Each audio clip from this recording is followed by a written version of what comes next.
Assalamualaikum warahmatullahi wabarakatuh. Perkenalkan, nama saya Astri Resti Rahmadani, NIM 2105110465.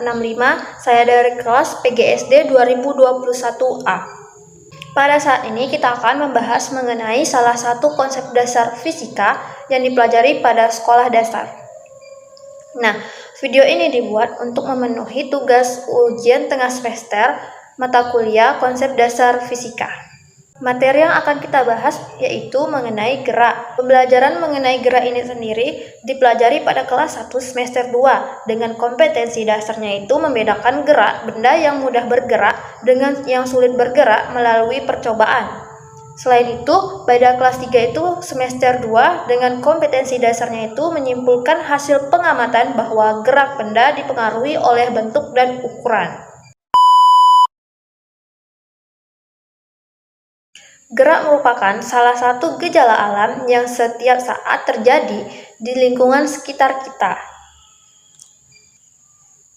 Dalam kehidupan sehari-hari, makhluk hidup ataupun benda tidak akan pernah lepas dari yang namanya pergerakan. Seperti contohnya ketika kita sedang berjalan, berlari, bersepeda, berolahraga, dan kegiatan lainnya. Syarat utama yang menyatakan suatu benda bergerak adalah adanya perubahan posisi atau kedudukan terhadap titik acuannya. Nah, menurut ilmu fisika, gerak diartikan sebagai perpindahan posisi benda dari keadaan awal atau keadaan semula ke keadaan akhir terhadap suatu acuan tertentu. Nah, titik acuan benda ini berbeda-beda. Oleh sebab itu, gerak yang dihasilkan suatu benda bersifat relatif atau tergantung bagaimana keadaan bendanya. Perubahan posisi benda tersebut menghasilkan variabel, yaitu jarak tempuh yang disimbolkan dengan S kecil, waktu tempuh yang disimbolkan dengan T kecil, serta kecepatan benda yang disimbolkan dengan V kecil. Nah, benda ini bisa bergerak karena apa? Hal ini dikarenakan adanya sebuah gaya.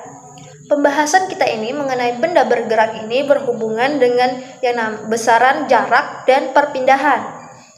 Apa sih jarak dan apa sih perpindahan itu?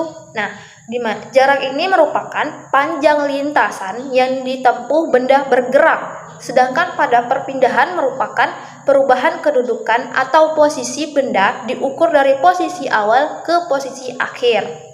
Selain itu, ketika bergerak akan ada yang namanya kelajuan dan kecepatan. Nah, apa sih kelajuan dan apa sih kecepatan? Kelajuan sendiri itu ditentukan oleh jarak tempuh benda dan selang waktu yang dibutuhkan untuk menempuh jarak tertentu atau untuk menempuh jarak tersebut. Sedangkan pada kecepatan sendiri tergantung pada arah benda yang bergerak dengan perbandingan perpindahan benda dengan waktu tempuh. Nah, selain itu ada istilah percepatan, di mana percepatan menyatakan laju perubahan kecepatan atau perubahan kecepatan persatuan waktu.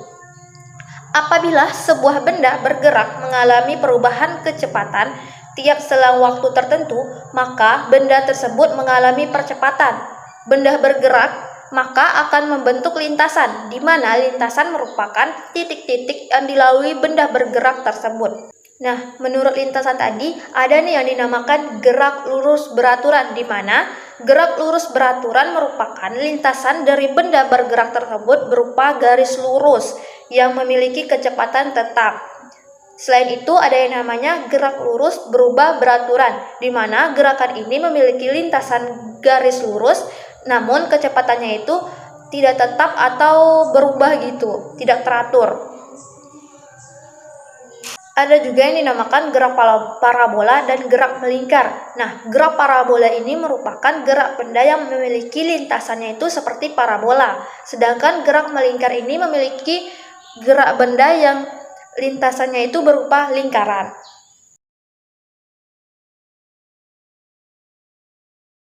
Baiklah, sekian pembahasan kita mengenai gerak. Mohon maaf atas segala kesalahan. Saya akhiri. Wassalamualaikum warahmatullahi wabarakatuh.